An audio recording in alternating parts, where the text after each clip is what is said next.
Om Swastiastu, pemirsa Bali TV, jumpa lagi dengan saya Heni Shanti di acara Bali Now, dan di sebelah saya saat ini sudah bersama Bli Nengah Sumerte. Beliau ini merupakan penggiat pertanian. Langsung kita sapa. Om Swastiastu, Bli Sumerte, punapi gatra niki.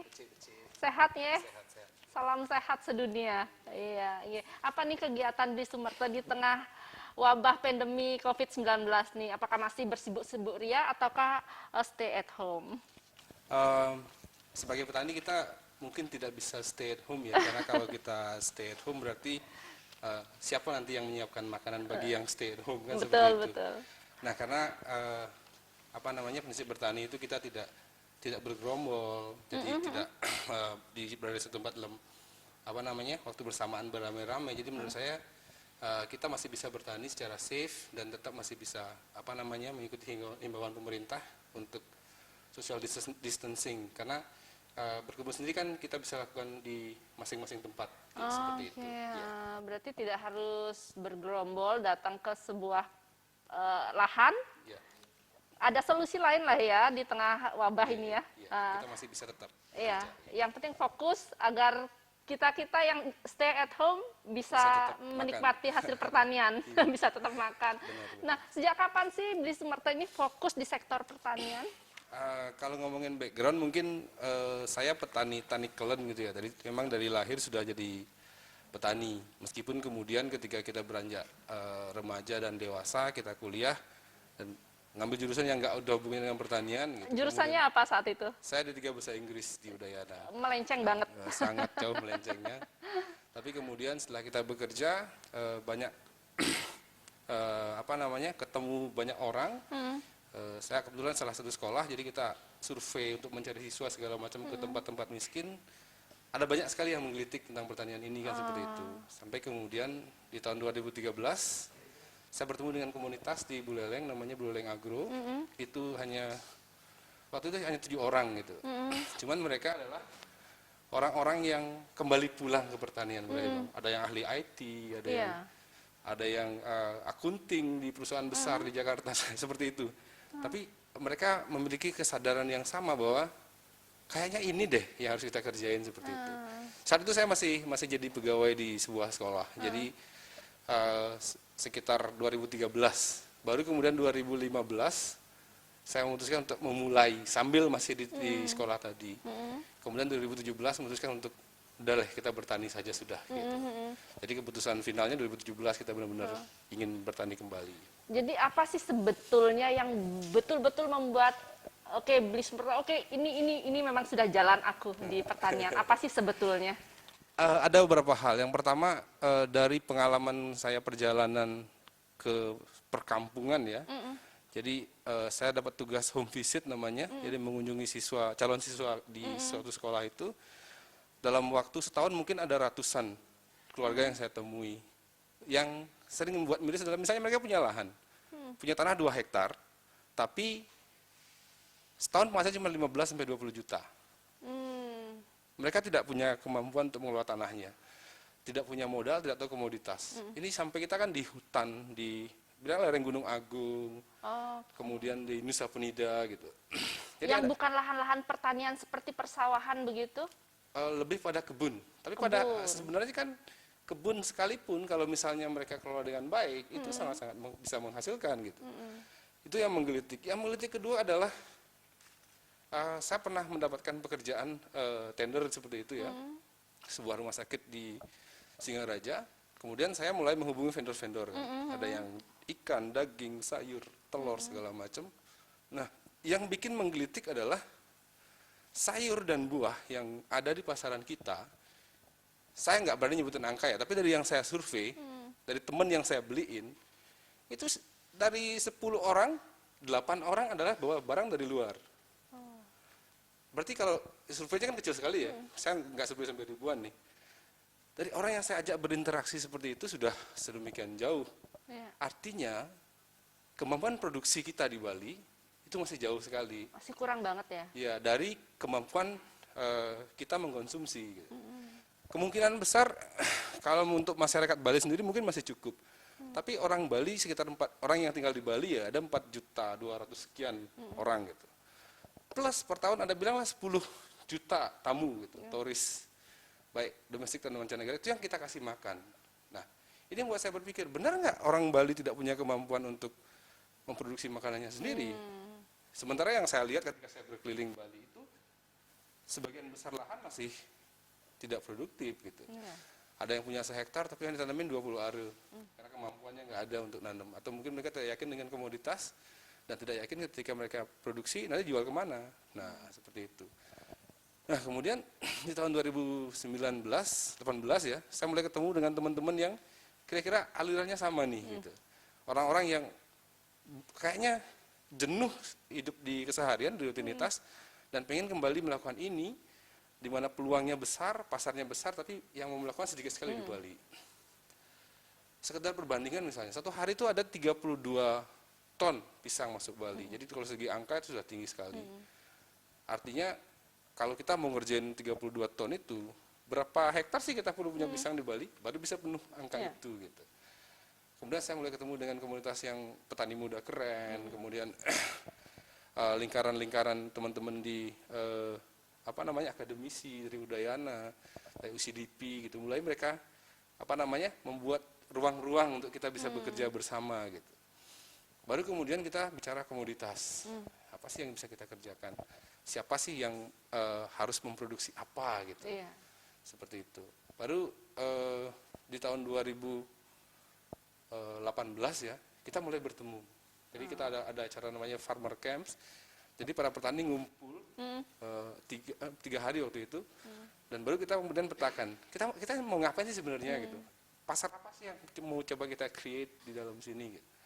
Sambil kemudian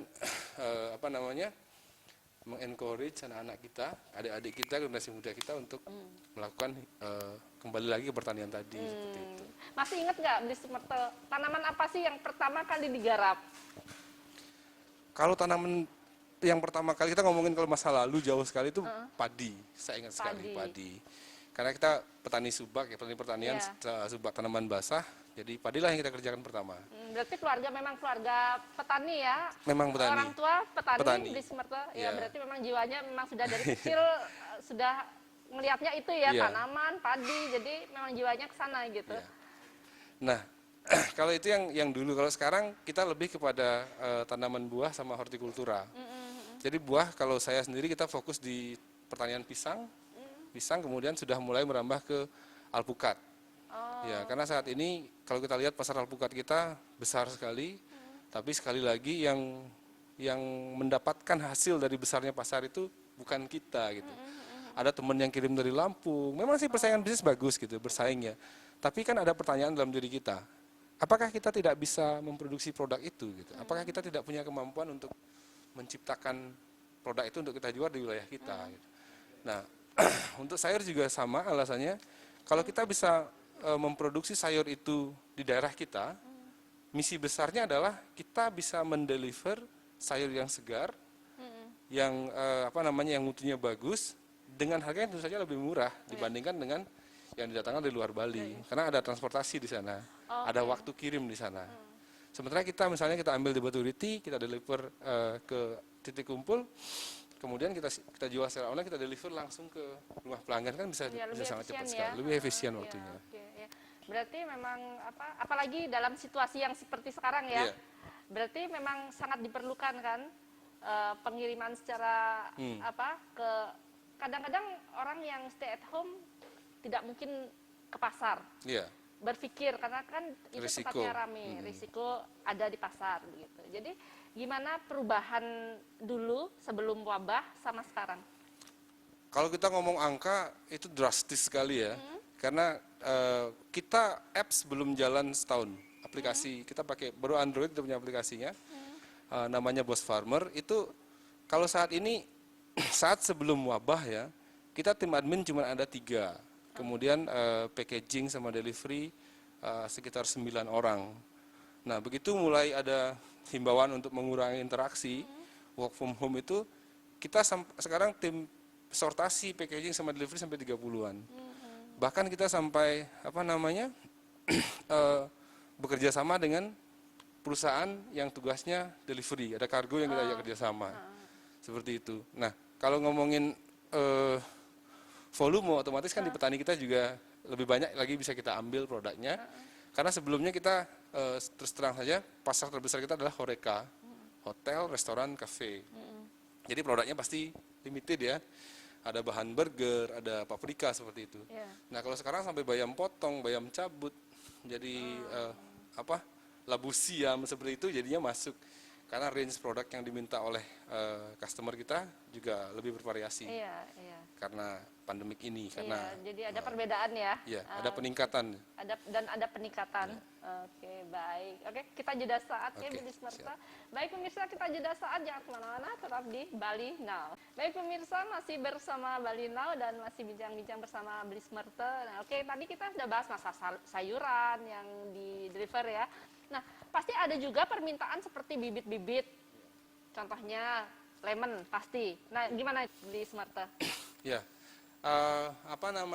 pandemik ini kan menyebabkan aliran informasi yang luar biasa ya. Jadi orang mulai rajin membaca, mulai ingin tahu apa sih sebenarnya tentang imunitas dan segala macam.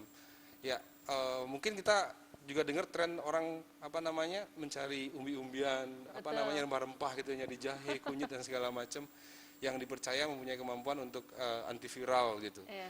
Nah, kalau untuk bibit ya, ada tren peningkatan untuk permintaan lemon gitu. Jadi lemon kan ada beberapa jenis, ada yang orang bilang California, Eureka, Jumbo segala macam. Dan lemon ini kan tanaman yang cenderung sangat mudah untuk ditanam, sangat mudah ditanam dan kemudian tidak perlu nunggu waktu lama ya, 1 tahun itu pasti sudah bisa kita buahkan. Dan yang namanya lemon dia tuh berbuah tanpa musim, jadi sepanjang tahun dia bisa berbuah. Sehingga kalau misalnya satu keluarga punya 1 buah lemon saja, saya yakin bahwa kebutuhan lemon vitamin C untuk keluarga itu akan terus tercukupi sepanjang tahun gitu, sepanjang waktu dalam waktu 1 tahun. Sepanjang kita tetap memberi nutrisi. Nah, kami juga ingin membangun awareness gitu, kesadaran di masyarakat bahwa alangkah baiknya kalau kita bisa memiliki tanaman di rumah sendiri kan gitu. Ketimbang misalnya kita harus membeli, kemudian belum lagi waktu. Ya, kalau misalnya kita punya sendiri kan kita bisa petik saat kita ingin, saat kita butuh seperti itu. Dan penggunaannya juga kebutuhan lemon ini sendiri juga meningkat gitu. Nah, masalahnya kan kadang-kadang lahan dari rumah masing-masing orang kan beda-beda, ada yang luas, ada yang sempit. Nah, gimana solusinya kalau rumahnya sempit tapi ingin menanam lemon? Ya, lemon dan beberapa jenis jeruk-jerukan adalah tanaman yang sangat bisa dijadikan tabu lampot gitu, tanaman buah dalam pot. Oh, oke. Jadi tabu lampot ini juga tidak mahal biayanya. Ada orang yang senang potnya bagus dari beton, dari keramik seperti itu. Tapi kalau kita bicara tentang hasil, artinya yang penting dia berbuah, mutunya bagus, kita bisa pakai planter bag atau bahkan polybag sekalipun. Jadi kalau planter bag misalnya yang ukuran 20 liter, itu nutrisinya cukup untuk 6 bulan. Tapi kalau kita pakai yang 60 liter, ya sekali kita kasih media tanam, tanaman berbuah setahun pun dia masih belum perlu ditambahin nutrisi gitu. Mungkin tahun berikutnya tanahnya kita ganti, nutrisinya kita tambahkan seperti itu. Jadi setiap orang bisa sebenarnya memiliki lemon di rumahnya. Tidak harus memiliki lahan yang luas di rumah, ataupun mungkin punya taman atap masih bisa ya? Masih sangat pakai, bisa. Paper Planter bag bag ya. Masih sangat bisa, sepanjang ya itu. Lemon butuh cahaya matahari dan cukup penyiraman. Oke, yang penting sudah ada medianya, tidak harus di tanah ya. Nah, sekarang kita kepo-kepo nih. Kalau boleh tahu, sudah ada berapa luas lahan sih yang dimiliki oleh Beli Sumerta? Ya, kalau dimiliki, mungkin kalau lahan keluarga tetap 19 are ya. Yang dari dahulu kala segitu. Tetap segitu. Karena kalau saya sendiri sih mimpi besarnya adalah saya tidak ingin menambah lahan untuk bertani ya. Tapi bagaimana kita memanfaatkan lahan-lahan yang dimiliki oleh petani-petani Bali itu bisa kita buat produktif. Jadi kalau teman-teman saya ada yang sistemnya sewa. Jadi misalnya 1 hektar 25 tahun disewa 150 juta di depan. Kalau saya agak tidak mau menggunakan cara ini. Karena cara ini tidak mendidik ya, kalau saya bilang gitu. Jadi kita punya uang, kita kasih mereka uang itu paling 1-2 tahun sudah habis ya. Dibangunin rumah, dibeliin motor gitu. Dibeliin motor, kemudian jadi solusinya bagaimana tuh? Solusinya kita ajak kerjasama. Jadi misalnya tetap kita anggap 150 juta misalnya, 25 tahun 1 hektar tanah yang ada airnya gitu. Artinya estimasi 15 juta lah misalnya per 10-15 juta per tahun gitu. Cuman uang itu kita konversi menjadi kepemilikan saham. Oh, Ya. Kalau misalnya kita tanam pisang 1 hektar ada 1.200 pohon, kita bilang setahun bisa ngasilin 100 juta gitu. Dengan segitu dia punya saham 25%. Jadi per tahun dia dapat 25 juta. Jadi hampir 3 kali lipat dari uang yang lumayan ya seharusnya. keuntungannya. Ya seperti itu. Itu kita baru bicara pisang. Misal kalau ketinggian lahannya cocok, kita bisa bicara pisang. Pisang dengan duren, pisang dengan alpukat. Karena kami selalu seperti itu. Apapun tanaman keras yang kami tanam, tanaman selanya adalah pisang. Jadi pisang kita buat dia produktif 3 tahun, kita tebang. Seperti itu. Jadi kalau kita bicara duren, tahun kelima 1 hektar ngasilin 500 juta itu gampang gitu. Gampang banget gitu. Artinya kalau petani tanahnya kita ajak kerjasama, bukan kita kontrak, tahun kelima kita bisa kita bagi untung ke dia 100-an juta gitu. Tahun ke-10 karena durennya udah besar, bisa beda lagi. Nah, dengan cara kerjasama ini, kita tidak hanya ngomongin tentang menghasilkan produk, tapi kita mendevelop juga keluarga dari petani ini. Jadi mereka seiring dengan bisnis yang kita bangun, yang kita jalankan, kesejahteraan mereka juga meningkat. Jadi nggak semata-mata mereka mendapatkan penghasilan, tapi bisa memutar status sosial. Bayangkan jika setahun biasanya ngasilin 15-20 juta, sekarang punya sehektar, setahun dapat bagi hasil 200 juta. Jadi minimal mereka bisa sekolahin anaknya, bisa perbaiki rumah, hal seperti itu. Jadi mimpi kami adalah bagaimana lahan tidak produktif itu bisa produktif dan menguntungkan kedua belah pihak, kami dan pemilik lahan seperti itu. Kalau saat ini kita ngomongin angka, nggak banyak sih, saya malu kalau cerita luasan ya, masih banyak teman-teman yang hebat. Tapi kita sedang terus develop. Jadi kalau mungkin ngomongin target, ya 2025 kita punya target 50 hektar gitu. Jadi lahan-lahan petani yang sudah bisa kita bantu develop dan ya ada sekian keluarga yang kita harapkan bisa kita rubah nasibnya seperti itu. Oke, nah kita udah ngomongin masalah keuntungan yang lumayan nih. Nah, ada nggak kendala di tengah wabah COVID ini bagi para petani? Kendala pasti ada, cuman signifikansi atau besar tidaknya sebuah masalah, mungkin di petani yang relatif lebih soft ya. Pertama karena tidak ada orang berhenti makan dalam keadaan apapun, pasti produk kita pasti bisa kita jual. Tapi fluktuasi harga terjadi. Kayak kemarin kubis gitu misalnya kita kasih contoh. Biasa harganya paling murah 6.000, paling mahal bisa sampai 20.000 gitu per kilogram. Pernah sampai turun 2.000 gitu. Oh ya. Karena mungkin ya penurunan daya beli tadi. Ayam kayak kemarin kita ngomong produk yang lain gitu ya. Ayam 39.000, ini tiba-tiba dijual seekor 15.000 gitu. Sampai seperti itu. Jadi ketika pasar yang paling mahal kan hotel restoran di Bali, hotel restoran dan lain sebagainya. Ketika itu drop pasarnya, otomatis permintaan menurun. Nah, yang namanya barang hidup kalau tidak kita segera lepas, Betul. kan biaya produksi numpuk terus nih, tetap masih makan gitu. Kalau di petani kendalanya mirip. Kemarin itu mulai ada kegalauan, terutama teman-teman yang jual produk premium. Teman saya jual punya paprika gitu, yang biasanya sekilo 4 biji itu bisa 20-25 ribu gitu di hari yang paling normal, kadang sampai 80 gitu. Yang akhirnya dia karung per karung dia bagiin ke teman-temannya, karena sudah nggak ada permintaan. Dan teman-teman kita yang di rumah juga, ketimbang beli paprika saya lebih mending beli cabai besar, jumlah dapatnya lebih banyak. Ngapain juga saya masak pakai paprika gitu. Karena kalau ngomongin taste, ya kira-kira bagaimana kan seperti itu. Jadi berbeda. Nah, ini juga menjadi concern kita. Produk-produk yang tidak mereka bisa jual itu kita bisa diversifikasi, kita rubah. Oh, berarti mungkin untuk 1 tahun ke depan produk-produk yang hanya laku di tourism ya kita kurangi kuantitinya. Kita lebih berfokus pada produk-produk yang kita jual ke masyarakat, seperti itu. Karena kita belum tahu sampai kapan wabah benar ini sekali. gitu. Jadi mulai dari sekarang sudah diancang-ancang ya. Jadi apa yang sekiranya lebih dibutuhkan itu yang ditanam. Gitu. Berarti itu kendalanya ya. Dan beli Sumerta ekspor juga ya? Ya, kami di komunitas petani muda keren ada beberapa teman yang memang sudah sudah melakukan proses ekspor ini, dan kami ada yang bertugas di hulu di penyediaan produk, ada yang di hilir untuk di marketingnya. Iya. Kalau kami di Petani Muda Keren itu ekspornya dilakukan oleh PT BOS, oleh rekan kami. Jadi saat ini produk yang sudah kita ekspor itu manggis yang paling besar. Jadi kita sudah di peringkat 8 nasional, meskipun baru 2 tahun ya. Dikirim kemana aja Beli Sumerta? Baru yang big marketnya baru China. Ya. Nah, di tengah COVID, China kan yang paling pertama itu. Iya. Itu gimana? Ada pengaruh luar biasa nggak? Sangat berpengaruh karena ada penghentian flight in ke Cina. Jadi tidak ada pesawat yang ke sana, sehingga kita tidak bisa melakukan pengiriman. Sudah sebelumnya masih bisa, cuman waktunya kita pendekin, frekuensinya berkurang gitu. Nah, kalau sekarang udah sekitar 1 bulan lebih ini sama sekali sudah tidak ada delivery, yang akibatnya adalah di petani kami. Itu kalau harga turun mungkin masih mending ya, artinya produk masih terserap lah. Karena petani, serugi-ruginya petani kalau barang keluar sudah masih ada rasa nyaman gitu. Tapi sampai yang pengambilan di petani itu drastis menurun. Itu Tidak ada permintaan. Permintaannya rendah sekali, punya 10 ton diminta 2 ton gitu misalnya kan. Ya mau kita lepas kemana, mau pasar tradisional kasih harga 5.000 pun mungkin masih sulit juga kita jualnya seperti itu.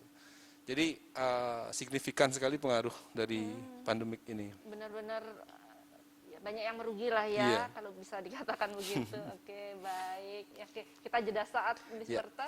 Baik pemirsa, kita jeda saat, jangan kemana-mana, tetap di Bali Now. Baik pemirsa, kita lanjut langsung ya, kita ngobrol. Nah, sekarang yang belum kita obrolin yaitu pariwisata kan lagi terpuruk nih. Tadi Beli Sumerta kan bilang bahwa kebanyakan petani lebih pengirimannya ke hotel-hotel, resto. Nah, sekarang dalam kondisi begini pariwisata lagi terpuruk. Mungkin ada solusi lain gimana ke depannya, karena kita nggak tahu sampai kapan nih pandemi ini akan bertahan di Indonesia. Iya, terkait dengan dunia pariwisata ya, dari beberapa analisis yang dilakukan oleh ahli ya, kita bisa bicara seperti itu. Yang namanya pariwisata kan adalah bisnis yang paling rentan. Ada isu terorisme belum terjadi pun ada travel warning gitu. Kemarin Gunung Agung meletus 3 bulan kita murat-marit gitu. Kemudian pandemi yang seperti ini, yang virus itu kita mungkin sudah pernah mengalami beberapa kali ya, kayak ada SARS, ada MERS dan segala macam. Yang saat itu mungkin cuma butuh waktu 6-7 bulan sudah recovery.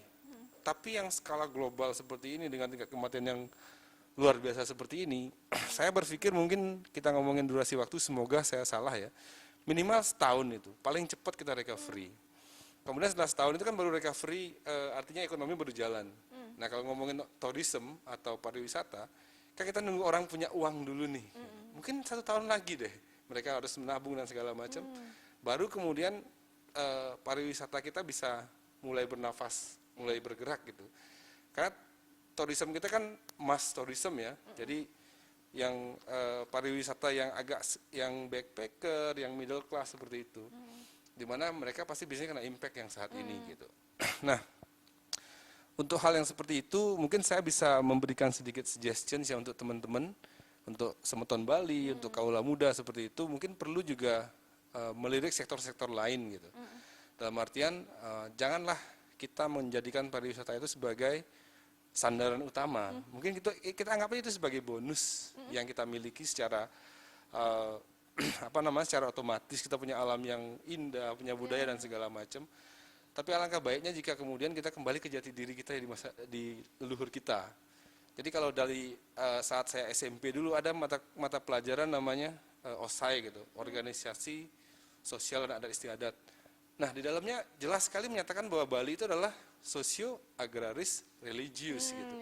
Jadi 3 hal inilah yang selalu menjadi bahan kekaguman dari masyarakat dunia tentang Bali gitu. Jadi sosio, kehidupan sosialnya, agraris, kehidupan bertaninya, dan religius. Kita punya subak yang jadi World Heritage UNESCO gitu. Tapi sedih sekali kita ketika ngomongin jumlah anak muda kita yang mau mewarisi itu dengan senang hati dan melakukan sesuatu terhadap dunia pertanian itu, kita merasa sedih sekali. Kenapa sih sedikit sekali gitu? Nah, kenapa kami menyebut petani muda keren gitu? Padahal kami sendiri sudah, kalau dibilang muda mungkin relatif ya, muda itu kayak gimana, itu adalah untuk memberikan semacam encouragement atau rangsangan gitu pada anak muda bahwa bertani itu juga bisa keren kok. Bertani itu juga masa depan yang menjanjikan kok. Kalau kita ngomongin angka, ayo mari kita ngomongin angka. Kalau kita ngomongin penghasilan dengan dari sektor lain, mari kita komparasi gitu. Cuman image yang ditimbulkan oleh kata bertani itu adalah semacam kuno, semacam kotor, semacam dekil seperti itu. Cuman kami di Petani Muda Keren sekarang mencoba merubah paradigma tersebut gitu. Mungkin kotor-kotornya 20% lah gitu. Kita sekarang pakai teknologi. Kita sekarang pakai aplikasi gitu. Betul. Nah, petani kami pakai aplikasi Android seperti itu. Jadi kita tahu nih siapa nanam apa, kapan panen, dia ngasilin berapa. Jadi produk belum panen pun kita sudah bisa bantu pasarkan. Kan luar biasa sekali. Misalnya untuk memupuk, menyiram, kemudian mengaplikasikan pestisida organik, kita pakai apps. Dari rumah kita bisa nyiram. Kita pakai IoT, Internet of Things. Ya? Sudah.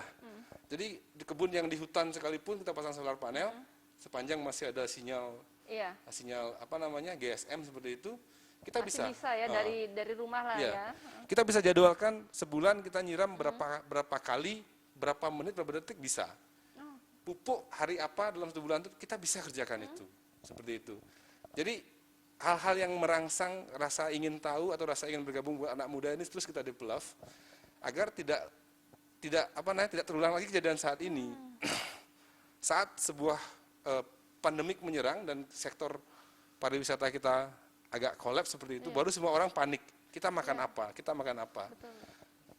Padahal dari sebelum pandemik ini terjadi, kita sudah sering bicarakan, ini yang produk yang kita makan itu dari mana sih? Apakah kita tidak bisa produksi? Gitu. Jadi perputaran ini yang harusnya perlu kita pikirkan, produknya dari produk petani kita, apakah kita punya kemampuan produksi, kemudian distribusinya siapa, secara ekonomi siapa yang diuntungkan. Hal-hal seperti ini. Anak muda kita sebenarnya hanya perlu diberikan contoh, hanya perlu dikasih edukasi, kemudian kita bisa tunjukkan ke mereka bahwa yang kita kerjakan ini bisa menjanjikan untuk masa depan. Dan kalau dalam keadaan apapun ya, kalau kata filsuf Cina ya, Anda mungkin akan butuh pengacara dalam sehari, suatu hari nanti, butuh akuntan gitu. Sekali dalam hidup Anda, tapi Anda akan butuh petani setiap hari kan seperti itu ya. Artinya kalau kita mau memiliki pekerjaan yang kita yakini terus bermanfaat dan dapat menghasilkan penghasilan sepanjang masa, petani adalah salah satunya. Seperti itu. Jadi dengan pandemi ini semoga kita tercipta awareness, kesadaran bahwa sebaiknya mungkin memang ini yang kita kerjakan. Tanah kita menganggur sekian ratus hektar, air kita terbuang ke laut sia-sia begitu saja. Sementara kita berjuang, berebut pekerjaan di satu sektor, gontok-gontokan di sana. Ketika sektor ini sudah tidak bisa menjanjikan, baru kita sadar bahwa coba misalnya sebagian dari kita memilih jalan lain. Padahal jalan lain yang dikerjakan oleh teman-teman kita yang sudah jalan ini, terbukti bisa memberikan penghidupan yang layak bagi mereka juga. Mungkin itu. Ini salah satu solusi bagi para karyawan-karyawan yang memang berkecimpung di dunia pariwisata, pegawai hotel, resto yang dirumahkan, mungkin pulang ke kampung bisa bercocok tanam, menjadi petani, mungkin belajar untuk menjadi petani teknologi yang baru mungkin ya, tidak, kalau memang itu memang solusi, kenapa enggak kan gitu. Benar. Ya, jadi berarti solusinya memang belajar untuk kembali menjadi petani. Iya, jadi diri kita sendiri. Jadi warisan leluhur. Warisan leluhur, benar sekali. Ya. Jadi ya mungkin para karyawan-karyawan yang dirumahkan berani banting setir. Ya. Harus berani. Harus berani. Iya. Kalau saya kasih satu contoh lagi, misalnya di peternakan ya, itu saya punya seorang teman yang dia mengimpor jagung dari Sumbawa, itu puluhan ton setiap minggu untuk peternakan ayam petelurnya. Jadi kalau kita bayangkan, sebenarnya demand atau permintaan itu besar dan banyak sekali, cuman kita sendiri yang tidak punya kemampuan untuk memenuhi. Gitu. Sebenarnya ada peluang. Peluangnya banyak. Ya. Peluang banyak, cuman kadang-kadang orang juga masih berpikir untuk melakukannya, untuk memulai Ya. apapun. Kalau dimulai dari awal memang sangat sulit, Sulit, tapi ya. kalau memang kita mau mempelajari dengan tekad yang memang luar biasa, apapun bisa dijalani. Oke, baik. Baik pemirsa, kita jeda saat, jangan kemana-mana, tetap di Bali Now. Baik, kita lanjut langsung ngobrol-ngobrol tentang, tadi kan sudah tentang kita harus berani banting setir nih. Iya. Kita harus berani memulai sesuatu hal yang baru. Jangan takut. Iya. Nah, sekarang Beli Sumerta harus memberikan sebuah tips-tips apa sih yang menjadi apa ya, andalan agar petani itu sukses. Ya. Yang pertama tentu informasi ya. Jadi laju informasi itu penting sekali karena yang namanya kebutuhan, kemudian tren pasar dan segala macam itu kan tidak monoton, semuanya berubah gitu. Nah, untuk mendapatkan informasi yang tepat, kita perlu berada di komunitas yang tepat. Apalagi sekarang sosial media kan sudah luar biasa ya, ada di Facebook group, WhatsApp group dan segala macam. Kita bisa bergabung di sana dulu. Jadi kita bisa berguru dengan mereka-mereka yang sudah mengerjakan terlebih dahulu.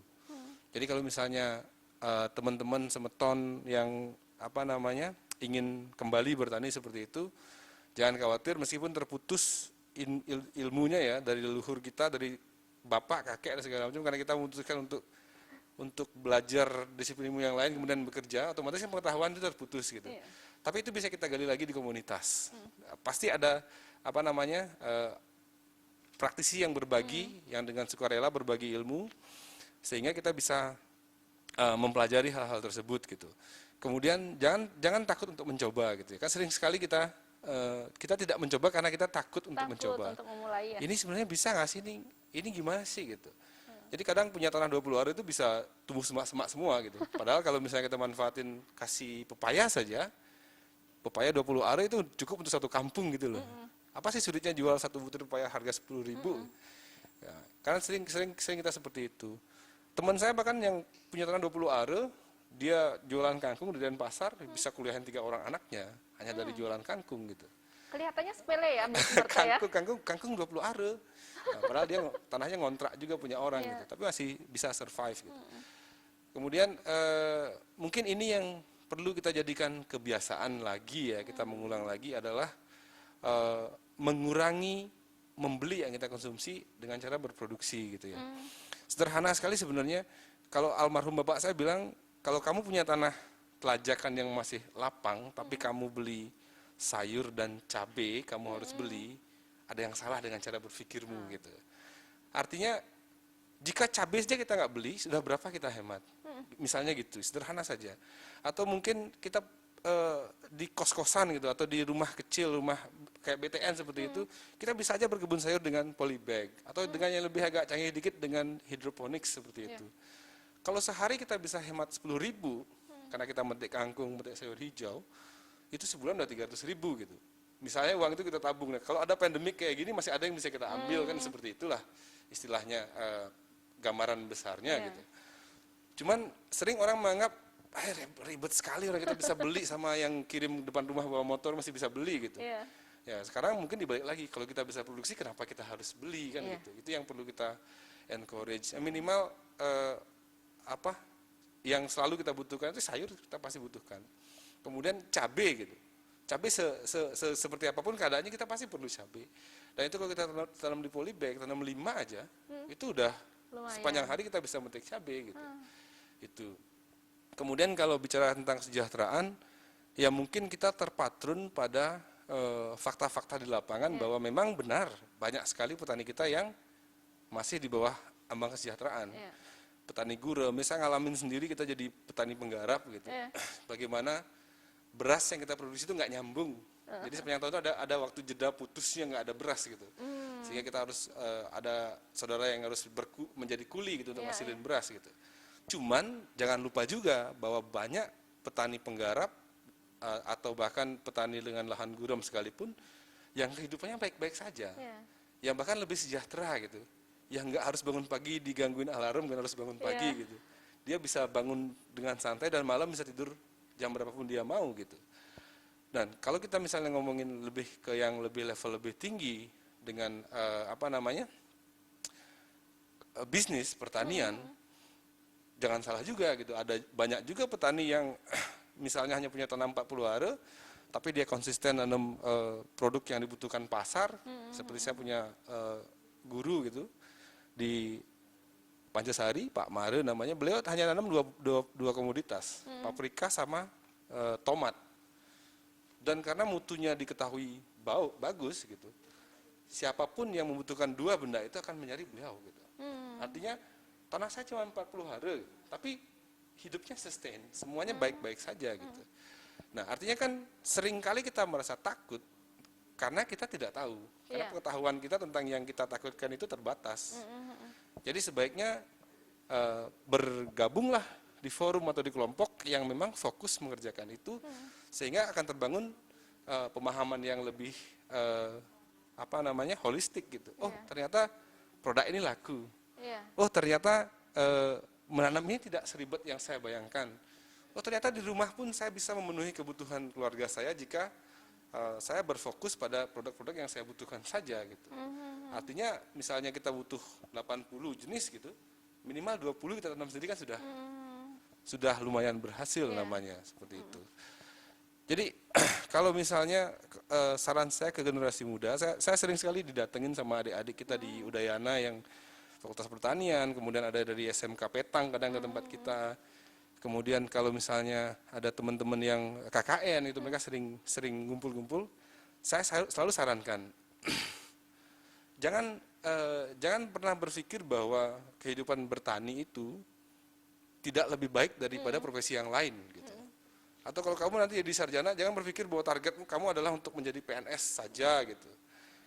Padahal kalau kamu lihat sekelilingmu, semuanya bisa kita kerjakan dan bisa menghasilkan uang gitu. Misal kayak sekarang nih, kalau misalnya saya bisa sarankan, paket-paket sembako yang sering kita lihat ya, itu kan semua kalau kita ngomongin transaksi, uangnya nggak muter di Bali.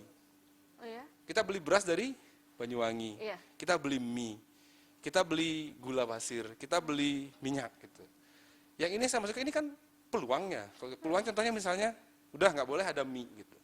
Kita ganti dengan apa? Oh, dengan tuna asap. Kita beli ikan tuna di nelayan, kita asapin biar awet, kita delivery sebagai paket sembako, sebagai lauk gitu, sebagai pengganti mie. Beras kita beli beras lokal kita. Karena padi kita seringkali dibeli dalam bentuk gabah, dikirim keluar Bali, disosoh, di packaging, datang ke kita beli lebih mahal. Kita nggak aware itu. Iya, Padahal betul. masa nggak ada tukang sosoh sih, masa nggak bisa buat packaging sih gitu. Itu satu. Nah, yang paling sedih itu adalah minyak. Kalau saya dengan teman-teman mulai kita kampanye tentang pengurangan penggunaan minyak sawit. Ya, ini tentang climate change, deforestasi dan lain sebagainya ya. Di luar dari isu yang besar itu, kita ngomongin kesehatan. Kenapa minyak kelapa itu disebut dengan nama lengis melah gitu. Minyak bagus gitu. Iya. Nah, di masa kecil saya ingat sekali yang namanya menggoreng lauk itu kejadiannya mungkin sebulan 2 kali. Jadi penggunaan minyak kita di masa dulu Tidak seperti sekarang. tidak seperti sekarang. Sekarang apa saja kita goreng. Iya, betul. Mau daging, mau apa udah goreng, sampai terong kita goreng, udah nggak masuk akal kan. Iya, iya. Ya, di masa lalu saya ingat yang namanya lauk itu ada metunu, metamus, mekukus, menyanyah, megoreng gitu. Megoreng ini adalah last choice. Jadi kalau ibu saya buat minyak kelapa, beliau ngasilin misalnya saya petikin kelapa 20 butir. Kemudian beliau buat minyak, ngasilin minyak 2 botol. Itu bisa 2 bulan. Bisa 2 bulan Bisa ya? 2 bulan. Karena kalau misalnya buat pepes, cuma dikasih bumbunya sedikit minyak, dibejek, dicampur seperti itu. Kemudian dikukus. Atau dipanggang. Iya. Atau dibakar seperti itu. Sehingga penggunaan minyak sedikit sekali. Nah, hubungannya dengan COVID dan segala macam ini apa? Kita lihat sekarang belanja minyak kita. Satu paket sembako untuk 1 bulan minyaknya 2 liter gitu, satu keluarga kan. Itu bayangin berapa uang yang mengalir ke big corporation, perusahaan besar di luar. Padahal apa kita nggak punya kelapa? Apa saudara-saudara kita, ibu PKK kita yang di kampung tidak bisa memproduksi minyak kelapa? Sangat bisa. Kalau misalnya kelapa ini kita produksi, limbah buangnya bisa jadi makanan sapi, bisa jadi makanan babi, bisa jadi makanan itik, seperti itu. Tapi kita menganggap bahwa ini udah beli saja gitu. Jadi pola pikirnya menjadi konsumtif sekali. Padahal misalnya Semeton Jembrane, PKK-nya sama Karangasem sama Buleleng suruh semua produksi minyak, misalnya dibeli oleh pemerintah atau CSR atau donatur atau siapa ya, untuk kemudian diserahkan sebagai bantuan ke masyarakat miskin. Dan kemudian dikasih edukasi, bahwa nggak semua lauk itu harus digoreng gitu. Iya, iya. Kan ini penting sekali sebenarnya. Itu yang menurut saya, ini kan peluang, kalau kita ngomong secara bisnis ini adalah peluang. Iya. Kalau kita ngomongin bahasa recovery, ini adalah penghematan. Kan Penghematan di saat, apalagi di saat kan wabah seperti ini. Ya. Artinya kita tidak perlu investasi apapun kalau untuk buat minyak kelapa. Kita hanya perlu parutan, satu desa pasti ada parutan listrik, kemudian hanya perlu kayu bakar, hanya perlu panci, sudah kita bisa berproduksi. Simple. Sederhana sekali. Ketimbang kita ngomong beli minyak sawit, coba kita pikirin, datangnya minyak sawit, masing-masing liter sudah berapa gram plastik itu. Kita kan bawa sampah plastik masuk ke Bali. Nah, ini yang kemudian harusnya anak-anak kita mulai lihat sebagai peluang bisnis. Ikan tuna, kadang tongkol ya, 1 ekor itu bisa harga Rp800 saat musim tuna. Tongkol juga saat musim bagus, harganya 25 sekilo utuh. Kalau yang sudah difile bisa 60, bisa 75. Tapi kalau musim panen besar, itu harga 15 ribuan. Ini kan bisa kita olah, jadi abon, jadi apa gitu. Iya. Artinya, bahan makanan yang tersedia di sekeliling kita itu melimpah, cuman kita nggak olah, kita nggak bisa lihat peluang bisnisnya. Iya. Sehingga kita tetap aja harus ngedatengin dari luar. Kita beli makanan kaleng, padahal makanan segar di sekeliling kita. Kita beli minyak yang dari jauh sekali, dari Sumatera, dari Kalimantan, biayanya tinggi sampai di sini dia mahal, padahal kelapa ada di kebun kita di belakang rumah gitu. Nah ini yang saya maksudkan, bagaimana kita mengedukasi anak muda kita untuk melihat peluang-peluang ini, minyak sehat dan segala macam. Kalau kita lihat kan orang-orang trennya sekarang makanan sehat ya, makanan sehat, organik dan segala macam. Itu harusnya mulai kita lihat sebagai opportunity atau peluang bisnis yang bisa kita ambil alih, sehingga kita tidak selalu bersaing untuk mendapatkan pekerjaan di sektor formal. Iya.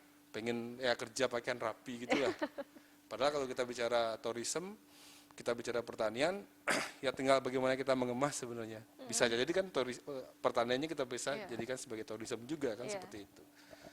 Cuman ini tugas besar semua orang untuk mengedukasi generasi kita, generasi muda kita, agar memiliki pemahaman bahwa ada banyak pilihan yang bisa kita pilih untuk pilihan-pilihan di masa depan, untuk memperbaiki kehidupan di masa depan, seperti itu.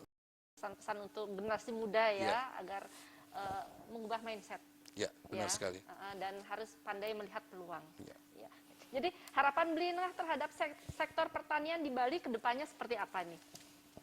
Ya, kalau bicara harapan, tentu saja kita ingin ya, kita memiliki kemampuan untuk mandiri pangan. Ya kita nggak ngomong 100% lah. Kalau saya apresiasi sekali Pergub 99 2018 yang dibuat oleh Pak Gubernur Pak Wayan Koster, di mana mensyaratkan bahwa 60% bahan makanan yang beredar di Bali, baik di pasar tradisional, di supermarket, di minimarket dan lain sebagainya, harus berasal dari Bali. Ini luar biasa sekali. Kembali kita lihat peluang bisnisnya gitu. Harapan saya adalah bagaimana yang kita miliki ini benar-benar kita bisa maksimalkan sehingga bisa berputar, memutar perekonomian gitu. Contoh misalnya daging sapi. Daging sapi Bali, daging sapi Bali ya yang beredar di Bali itu kurang dari 10%. Dari semua daging sapi yang beredar di Bali. Jadi impor daging sapi masih luar biasa. Australian beef, wagyu dan lain sebagainya. Padahal kata beberapa teman saya yang jadi chef itu, kalau bukan orang yang luar biasa masalah masak, mereka nggak bakal bisa bedain antara daging sapi Bali dengan Australian beef yang mutunya bagus gitu. Artinya kemampuan kita untuk berproduksi lagi yang kurang gitu.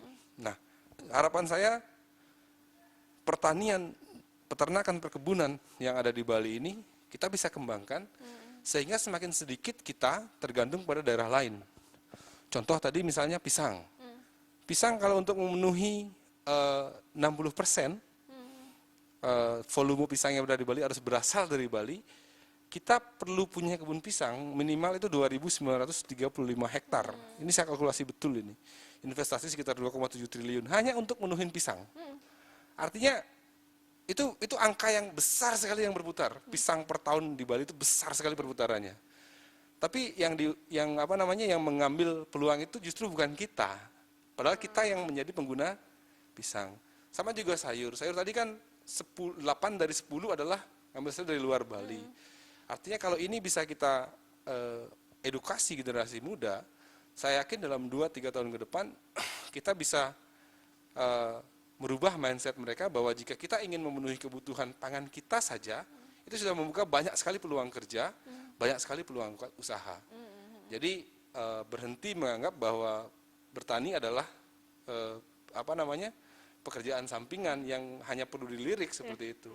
Tapi bisa jadi kita gunakan bertani ini sebagai pekerjaan utama yang bisa untuk prospecting untuk merubah masa depan kita, seperti itu. Oke, baik, Blis Mertet. Suksema sudah hadir di Bali Now. Sama-sama. Suksema penjelasannya, semoga penjelasan tadi bermanfaat buat pemirsa Bali Now, buat masyarakat Bali khususnya. Matur Suksema.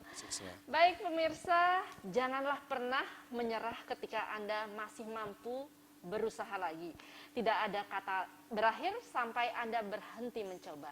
Saya Heni Shanti, jumpa minggu depan. Salam Bali Now. Om Santi Santi Santi.